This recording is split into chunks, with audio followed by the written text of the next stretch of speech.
नमस्कार, स्वागत है आपका के न्यूज में। मैं हूं आपके साथ विशाल पंडित। रुक करते हैं यूपी उत्तराखंड सुपरफास्ट खबरों का। बड़कोट में नगरपालिका अध्यक्ष विनोद डोभाल का कार्यकर्ताओं ने गुलदस्ता देकर किया स्वागत। विनोद डोभाल ने कार्यकर्ताओं का आभार जताया। देहरादून में हरीश रावत ने रोड की घटना पर सरकार को घेरा। शस्त्रों के नंग नाच पर हरीश रावत का बयान। गली गलौच और हिंसा को लेकर कड़ा विरोध। कोटद्वार में पुलिस का बड़ा अभियान। अवैध और लाइसेंसी हथियारों पर कड़ी नजर। पौड़ी में दिलीप सिंह रावत ने 5 किलोमीटर सड़क का किया शिलान्यास। विधायक ने सड़क सुधार कार्यों की शुरुआत। कोटद्वार में कांग्रेस ने यूसीसी पर भाजपा की निंदा की। कांग्रेस नेता धीरेन्द्र प्रताप ने यूसीसी पर भाजपा को घेरा। उत्तराखंड में यूसीसी लागू होने पर बवाल। यूसीसी पर कांग्रेस के बयान पर भाजपा का पलटवार। नैनीताल में रोपवे को किया गया 4 दिनों के लिए बंद। विद्युत पैनल आदि बदलने का कार्य हुआ बंद। पौड़ी में धूमकोट में शिक्षकों पर छेड़छाड़ का आरोप। 2 शिक्षकों के खिलाफ पॉस्को एक्ट में मामला दर्ज। हल्द्वानी में नेशनल गेम्स की तीसरे दिन भी धूम जारी। खो खो प्रतियोगिता में जबरदस्त मुकाबला हुआ। ललितपुर में एंटी करप्शन टीम ने सिंचाई विभाग के सिंचपाल मुश्ताक अली को रिश्वत लेते हुए पकड़ा। लक्सर में होने वाली महापंचायत को किया गया स्थगित। आक्रोशित गुर्जर समाज के नेताओं ने बुलाई थी महापंचायत। नैनीताल ने 12 फरवरी को कोर्ट में होगी अगली सुनवाई। विवाद से संबंधित सभी दस्तावेज तलब किए। बागेश्वर में जिला चिकित्सालय का औचक निरीक्षण किया गया। डीएम के दौरे से अस्पताल में हड़कंप। कानपुर में सीटीआई इलाके में अज्ञात शव पाया गया। पुलिस ने शव को पोस्टमार्टम के लिए भेजा। बदायूं में सर्कस देखने के दौरान 2 पक्षों के बीच झड़प हो गई है। झड़प के बाद पीड़ित पक्ष ने 16 लोगों के खिलाफ तहरीर दी थी। बहराइच में 2 दिन बाद डूबे किशोर का शव बरामद। 16 वर्षीय आशीष 2 दिन पहले नहर में डूबकर लापता हो गया था। रायबरेली में दर्दनाक सड़क हादसा। 2 लोगों की मौत। लखनऊ में विवादों में घिरे सेंट्रल जोन के ट्रांसफर लिस्ट। निशा सिंह को हजरतगंज की लीला चौकी प्रभारी बनाया गया। अलीगंज में आईएनबी की छापेमारी में गांजा हुआ बरामद। अलीगंज में आईएनबी ने 3 घंटे तक की छापेमारी। बुलंदशहर में सब रजिस्ट्री कार्यालय में चोरी का प्रयास। बाबू विशाल तायल ने अज्ञात चोरों के खिलाफ दी तहरीर। बलिया में हाईवे पर बड़ौदा यूपी बैंक से 21 लाख की चोरी हुई। चोरी से मचा हड़कंप। अयोध्या में उमड़ा श्रद्धालुओं का जनसैलाब। महाकुंभ स्नान के बाद भारी संख्या में आ रहे श्रद्धालु। रायबरेली सड़क हादसे में छात्रा समेत 2 की हुई दर्दनाक मौत। बलिया रेलवे स्टेशन पर महाकुंभ स्नान के लिए आई भारी भीड़। मौनी अमावस्या पर स्टेशन पर यात्रियों का दबाव। उन्नाव में पुलिस और गौ तस्करों के बीच हुई मुठभेड़ में गौ तस्करों ने किया पीआरवी को कुचलने का प्रयास। सफीपुर के सराय अख्तियारपुर में हुई मुठभेड़। मुरादाबाद नगर निगम टीम ने अवैध रूप से लग रहे फल बाजार को हटाने की कार्रवाई की। अमेठी में वर्दी पहनकर घूम रहा फर्जी दरोगा गिरफ्तार। फर्जी दरोगा बनकर लोगों को धमकाकर करता था वसूली।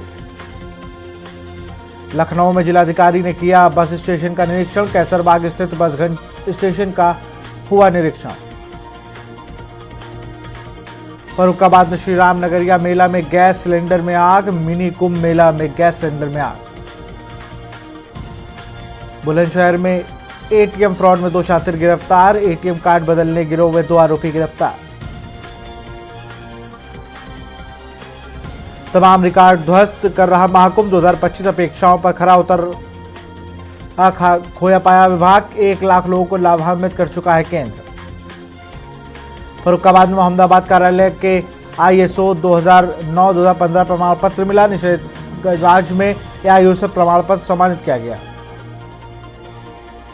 बांदा में बाढ़ से नदी किनारे बोई फसलें हुई बर्बाद। कन्नौज में ग्राम पंचायत अधिकारियों की हुई त्रैमासिक बैठक। लखनऊ में कर्तव्य पथ पर महाकुंभ लोगों की पहली पसंद बना। उत्तर प्रदेश की झांकी को मिला पहला स्थान। सहारनपुर में मंगल बाजार को नगर निगम ने किया शिफ्ट। गाजियाबाद में क्राइम पुलिस को मिली बड़ी सफलता, अलग अलग राज्यों में शराब तस्करी करने वाले गिरफ्तार। जालौन में प्रयागराज जाने को लेकर श्रद्धालुओं की भीड़ उड़ रही, रेलवे स्टेशन पर रोंडी। हमीरपुर में घर में घुसकर युवती के साथ की बर्बरता। बाराबंकी में किराना व्यवसायी के साथ हुई टप्पेबाजी का पुलिस ने खुलासा किया। एटा में अखिल भारतीय किसान सम्मेलन का किया गया भव्य आयोजन। कार्यक्रम में मुख्य अतिथि के रूप में वरिष्ठ पुलिस अधीक्षक श्याम नारायण सिंह रहे मौजूद। ललितपुर में महिला उत्पीड़न को रोकने के कानून बेअसर, भ्रूण हत्या के मामले में ससुराल वालों पर दबाव बनाने का आरोप। आगरा में कोचरा घाट पर एक युवक ने अचानक यमुना नदी में छलांग लगा दी। ललितपुर में सींचपाल मुश्ताक ने किसान से मांगी 4,000 रुपए की रिश्वत। बुलंदशहर पर धारा 4 पर छेड़छाड़ करने का लगाया गया आरोप। मेरठ में पशुओं की हत्या के बाद मांस सप्लाई करने वाला आरोपी सिकंदर हुआ अरेस्ट। हरदोई में चुनावी रंजिश में जिला पंचायत के पुत्र को दबंगों ने जमकर पीटा। पीलीभीत में अवैध कॉलोनियों के खिलाफ प्रशासन का ध्वस्तीकरण, आधा दर्जन कॉलोनियों को सिटी मजिस्ट्रेट एसडीएम ने गिरवाया। अमरोहा में स्टंटबाजों ने कानून की उड़ाई धज्जियां, स्टंटबाजों ने खुलेआम पुलिस को दी चुनौती। सोनभद्र में संदिग्ध परिस्थितियों में युवक का मिला शव, घटना की जानकारी के बाद इलाके में मची सनसनी। बिजनौर में अज्ञात वाहन ने बाइक को मारी जोरदार टक्कर, हादसे में बाइक सवार युवक की मौत।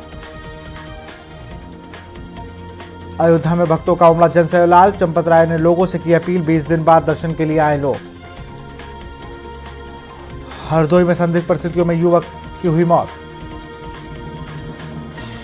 हरदोई में पीएम विद्यालय की कार्यशाला का किया गया उद्घाटन, जिलाधिकारी ने कार्यशाला का किया उद्घाटन। प्रयागराज में आस्था का महाकुंभ दिख रहा है। कल दूसरा अमृत स्नान होना है, जिसको लेकर बड़ी संख्या में श्रद्धालुओं ने प्रयागराज में अपना डेरा जमा रखा है। मौनी अमावस्या पर अमृत स्नान की तैयारियों को लेकर नगर विकास मंत्री ए.के. शर्मा से बातचीत की हमारे लखनऊ ब्यूरो चीफ अभ्युदय अवस्थी ने। क्या कुछ कहा ए.के. शर्मा ने, आपको सुनाते हैं। इस वक्त हम संगम तट पर बोर्ड पर मौजूद हैं, जहां पर हमारे साथ कैबिनेट मिनिस्टर नगर विकास ए.के. शर्मा जी हैं और इनके पास ऊर्जा विभाग का भी चार्ज है। महाकुंभ का महापर्व अब अपने चरम पर है। कल इस महापर्व का सबसे बड़ा स्नान मौनी अमावस्या का संपन्न होने जा रहा है। मैं अनेक बार इन पर्वों की तैयारियों को देखने के लिए मैं कई बार यहाँ प्रयाग आया हूँ और कल फिर मैं मौनी अमावस्या की तैयारी के लिए मैं यहाँ आया। मुझे देख करके सारी व्यवस्थाओं से संतुष्ट हूँ। मैं आज स्वयं लगभग 4 किलोमीटर चल करके और लगभग 1 घंटे से बोटिंग करके इन सारी व्यवस्थाओं की निगरानी कर रहा हूँ। मैंने रोड पर चलते हुए सफाई की व्यवस्था देखी, वाटर एटीएम चल रहे हैं कि नहीं वो देखा, स्वयं जा कर के देखा, शौचालय साफ है कि नहीं, मैंने स्वयं शौचालय पे खड़े होकर के शौचालय का दरवाज़ा खोल करके हमने देखा। हमारी बिजली की व्यवस्था देखने के लिए विद्युत के उपकेंद्र में भी गया, सब स्टेशन में भी गया। खोया पाया केंद्र पर हमारे जो कर्मचारी बैठे हैं वो सजग हैं कि नहीं, अलर्ट हैं कि नहीं, सही ढंग से काम हो रहा है कि नहीं, उसके लिए हमने उनसे भी जा करके हमने मुलाकात की। ये सारी व्यवस्थाएं देखने के बाद मैं आज बहुत संतुष्ट हूँ कि सारी अभी मैं नाव में बैठ करके इसलिए जा रहा हूँ कि हमने एक अंतिम इंस्ट्रक्शन दिया था अपने मेला व्यवस्थापन को कि घाटों पर जो खंभे लगे हैं अनाउंसमेंट के लिए, जो स्पीकर वाले खंभे लगे हैं, किसी ने हमको बताया था कि उस पर नंबर कहीं कहीं लिखे हैं, कहीं कहीं नहीं लिखे हैं। मैंने आग्रहपूर्वक कहा कि सभी पे संख्या लिखनी पड़ेगी और लिखनी चाहिए, जिससे कि कोई व्यक्ति जहाँ भी आप जिस खंभे के पास जा कर के अपना कपड़ा निकालता है, अपने परिजनों को बैठाता है और फिर नदी में स्नान करने जाता है, कई बार जब स्नान करके निकलता है तो दूसरी दिशा में पहुँच जाता है। तो ऐसा न हो, वो फिर से वापस उस खंभे पर आ सके, इसके लिए नंबर आवश्यक है। आपके मार्फत मैं जनता से इन सारी बातों को के लिए पुनः निवेदन भी करना चाहूँगा कि ये कुछ बातें, महत्वपूर्ण बातें आप अपने दिमाग में रखें, जिससे कि आपकी यात्रा सुगम होगी, सरल होगी और निर्विघ्न होगी। उसमें सबसे पहली बात मैं कहना चाहूँगा कि आप जिस भी मार्ग से आ रहे हैं, अगर आप अपने वाहन से आ रहे हैं तो हर मार्ग पर पार्किंग की व्यवस्थाएं की गई हैं, उस पर नंबर भी दिया गया है। आपको उस पार्किंग की जगह, उस पार्किंग का नंबर आपको याद रखना चाहिए, जिससे और वहीं पे हमारे जो इंक्वायरी काउंटर बना हुआ है वहाँ आपको पूछ लेना चाहिए कि आपकी उस पार्किंग से सबसे नज़दीक का घाट कौन सा है, सबसे सुगम घाट कौन सा है, वहीं जा करके आपको स्नान कर लेना चाहिए, जिससे कि पूरी शहर को क्रॉस करके, पूरी लंबी लंबी दूरी क्रॉस करके आपको आने की आवश्यकता न पड़े और फिर वापस आप उसी पार्किंग नंबर पे, उसी पार्किंग के जगह पे पहुंच जाएं। वही बात बस स्टेशन से उतरने वालों के लिए भी है। बस स्टेशन से आप जिस बस स्टेशन से उतरते हैं उसी बस स्टेशन पे आप वापस जाएं, वहाँ लगे हुए काउंटर पे आप पूछ लें कौन सा घाट नज़दीक है। यही बात रेलवे के यात्रियों के लिए भी लागू पड़ती है। जो प्रयाग तीर्थ के अंदर और आसपास जो 5-6 रेलवे स्टेशन हैं उसमें प्रयाग है, जंक्शन है, रामबाग है, चिउकी है, फाफा मऊ है, ये सारे जो स्टेशन हैं वहाँ से आप किसी भी रेलवे स्टेशन से आप किसी भी दिशा से आ रहे हैं तो उस स्टेशन का आपको नाम याद रखना चाहिए, वहाँ से नियरेस्ट घाट आपको पूछ लेना चाहिए, जिससे आपको बहुत चलना न पड़े और बहुत ज़्यादा आपको अफरा तफरी न हो। दूसरा सुझाव है कि आप अपने साथ अपने परिजनों का हाथ पकड़ के रखें, अपने उनको भरसक उनका साथ न छूटने दें, ये आपके लिए अपनी व्यक्तिगत जिम्मेदारी है। अगर बाई चांस साथ छूट जाता है तो हमारे बिजली के खंभों पे नंबर लगे हुए हैं, आपका उपयोग करके उसमें कोड लगाया गया है कि आप अपनी समस्या के बताते हैं तो आपको मदद प्रशासन कर देगा। तीसरी बात कि जब आप घाट पे पहुंचते हैं तो आप जहां भी खड़े हों, जहां भी आप स्नान करने की व्यवस्था बना रहे हों, वहां के खंभे का भी नंबर आपको याद रखना चाहिए। 15 नंबर के खंभे पे हैं तो वापस आप नहा करके नदी में पुनः 15 नंबर के खंभे पर ही आपको पहुंच जाने का प्रयास होना चाहिए, जिससे कि आपको आपका सामान वहां मिल जाए। और बिजली के खंभों पे हमने QR कोड लगवाया है, नंबरिंग लगवाई है, उसका उपयोग करिए। अंतिम बात कि इतने बड़े महापर्व को, हमारी सांस्कृतिक विरासत को, हमारी प्रतिष्ठा इस बात में भी होगी, हम आधुनिक भारत में इस कुंभ को कर रहे हैं, डिजिटल इंडिया में कर रहे हैं, आज के इंडिया में कर रहे हैं जब हमारा देश दुनिया की 5वीं अर्थव्यवस्था बन चुका है। हम ऐसे समय में कर रहे हैं जब हमारा IT मैन पावर पूरी दुनिया में जाना जाता है। तो इसलिए हमें पूरी दुनिया को ये दिखाना है कि हम अपनी सांस्कृतिक विरासत का भी सम्मान कर पाते हैं, हम उसकी विरासत को भी करोड़ों करोड़ों लोगों को एक जगह इकट्ठा करके हम इतना श्रद्धा के साथ हम इतने अच्छे इंतजाम कर पाते हैं और साथ ही हम नदी को इतना स्वच्छ रख पाते हैं। देखिए आपके सामने है हमारी त्रिवेणी, हमारी गंगा यमुना सरस्वती की त्रिवेणी कितनी स्वच्छ है, कितनी निर्मल है। और अभी हम बीच में जा रहे थे तो इसकी धारा इतनी तेज थी कि एक हमारे मन में एक कमेंट आया कि ये समुद्र नहीं संगम है। तो ये समुद्र की तरह इतना स्वच्छ दिखने वाला हमारे जल को आप भी स्वच्छ बनाए रखने में आप अपना योगदान दें। कोई चीज़ ऐसी ना इसमें डालें जिससे नदी और संगम गंदा हो, किनारे पर भी ऐसी कोई चीज़ ना छोड़ें जिससे कि नदी में कोई प्रदूषण हो, कोई गंदगी हो। अपना ध्यान रखें, अपनों का ध्यान रखें और आपको ईश्वर आपकी ये यात्रा मंगलमय बनावे। माँ गंगा यमुना सरस्वती आपके जीवन में कल्याण करें, यही हमारी शुभकामना है। एक पक्ष अछूता हुआ है, जैसे कि दिव्यांगजन और अतिवृद्ध जो माताएं हैं वो लोग जो है किस तरीके से संगम तक पहुँचे, क्योंकि यात्रा के दौरान बता रहे हैं कि बहुत ज़्यादा पैदल चलना पड़ रहा है। इस पर क्या व्यवस्था है, मेला प्रशासन ने क्या व्यवस्था की है इस पर कुछ? देखिए, हम लोगों ने लगभग 150 पार्किंग एरिया बनाई हुई है। प्रयास है कि हर मार्ग से आने वाले नियरेस्ट पॉइंट को हम लोग पार्किंग के रूप में निर्धारित हमने करने का प्रयास किया है। लेकिन स्वाभाविक बात है कि जब यहाँ करोड़ों करोड़ों लोग रोज जहाँ आ रहे हैं, आज ही लगभग 13-14 करोड़ लोग हो चुके, आज ही लगभग 1 करोड़ से ऊपर लोग इस संगम के तीर्थ क्षेत्र पे हैं, तो स्वाभाविक बात है थोड़ी असुविधा, थोड़ा चलना फिरना होता है। लेकिन ऐसे लोगों के लिए हमने शटल बस की व्यवस्था किया हुआ है, ई रिक्शे, ई बसेस भी चलाने की व्यवस्थाएं हैं, उनका उपयोग करें। थोड़ा धीरज रखेंगे, थोड़ा संयम रखेंगे तो बस कहीं न कहीं से आकर के आपकी सेवा में लग जाएगी। थोड़ा सा समय जा सकता है, आप उसकी प्रतीक्षा करके अपनी यात्रा को सुगम बना सकते हैं। शुक्रिया हमसे बातचीत करने के लिए। आपने देखा हम बहुत ही कर्मठता और ऊर्जावान तरीके से उन्होंने पूरे विस्तार से समस्त व्यवस्थाओं का विवरण हमें बताया। कैमरामैन रमेश वर्मा के साथ अभ्युदय अवस्थी, प्रयागराज संगम तट से।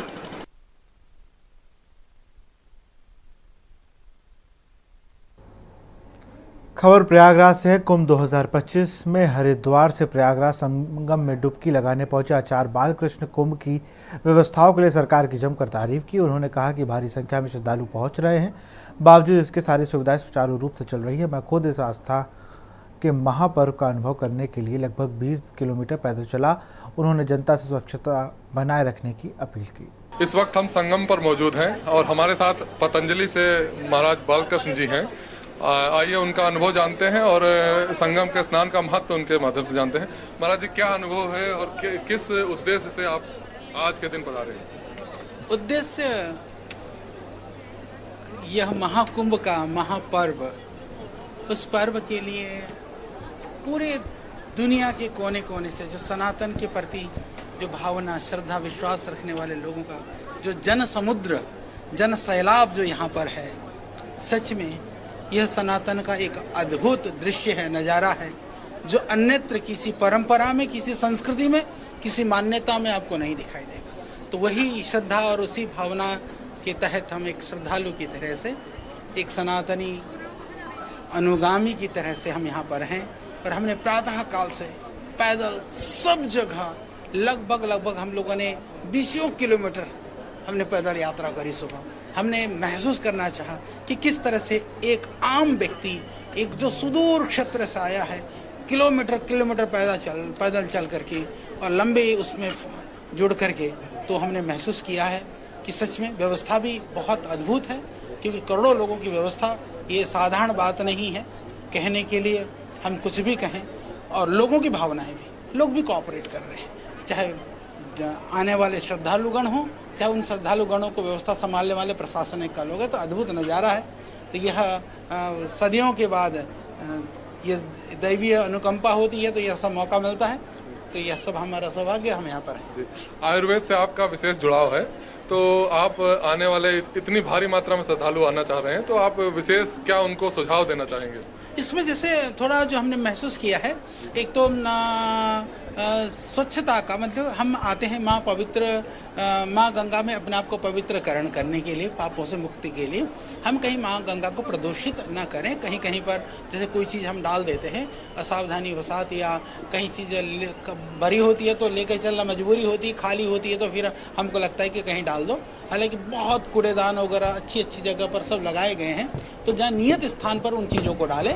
हम उनको किसी भी तरह से प्रदूषण के हम कारण न बने, सबसे ये प्रार्थना है। और इसके अलावा हम आयुर्वेद की दृष्टि से देखें तो, क्योंकि यहाँ पर पानी जो है, क्योंकि आपको घंटों लग सकता है चलते समय, थोड़ा पानी पिएं।